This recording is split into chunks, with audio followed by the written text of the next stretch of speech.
सभापति महोदय यहाँ आए दिन भाषण तैयार किए जाते हैं। वे यहाँ पर पेश होते हैं।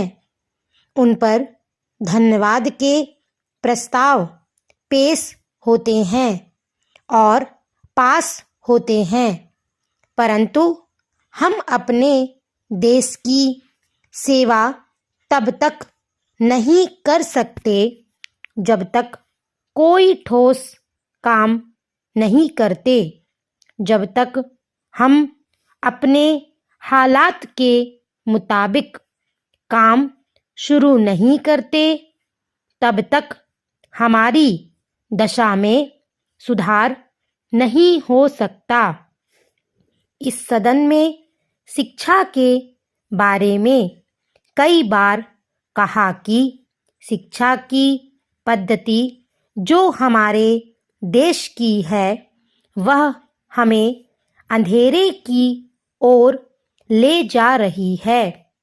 वह शिक्षा जिसके द्वारा इस देश ने संसार भर में गौरव प्राप्त किया था, वह शिक्षा जिसके द्वारा संसार ने हमें गुरु माना था, वह आध्यात्मिक शिक्षा जिसके द्वारा हमारा संसार लोहा मानता था, उसे हम त्याग रहे हैं और अब हम दूसरी शिक्षा की तरफ जा रहे हैं। हमारे बच्चे अपने इतिहास को छोड़कर दूसरे मुल्कों के, जापान, अमेरिका आदि के इतिहास को पढ़ने में रुचि लेते हैं। हम अपनी चीज़ों को छोड़कर पश्चिम की नकल कर रहे हैं। मैं विश्वास नहीं कर सकता हूँ कि जिस रास्ते पर हम चल रहे हैं वह हमें कहाँ पर ले जाए।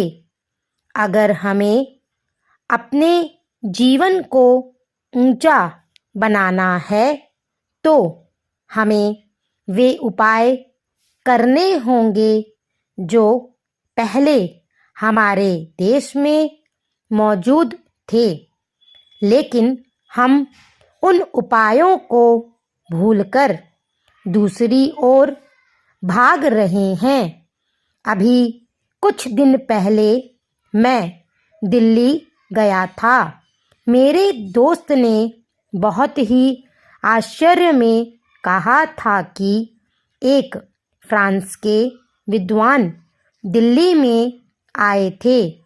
उन्होंने किसी जनसभा में भाषण दिया और शुद्ध हिंदी में भाषण दिया।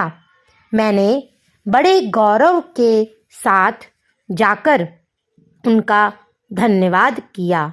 जब मैंने धन्यवाद अंग्रेजी में किया तो वह कहने लगे कि क्या आपको हिंदी नहीं आती है? आप हिंदी में धन्यवाद क्यों नहीं करते? मेरे मित्र शर्म के मारे मुंह उठा ना सके। मैं अर्ज करना चाहता हूँ कि बाहर के विद्वान हिंदी में यहाँ आकर भाषण देते हैं और यहाँ के लोग अभी भी अंग्रेजी में बोलने पर गौरव करते हैं। यह किसी भी भारतवासी को शोभा नहीं देता। हर देश का जैसे अपना नाम आवश्यक है, वैसे ही अपनी भाषा। वह देश अपने में अधूरा है जिसकी अपनी कोई भाषा नहीं। अंत में मैं यही कहूँगा कि यदि हमें उन्नति करनी है तो अपने पुराने गौरव को और अपनी जनभाषा को पुनः लौटाना ही होगा।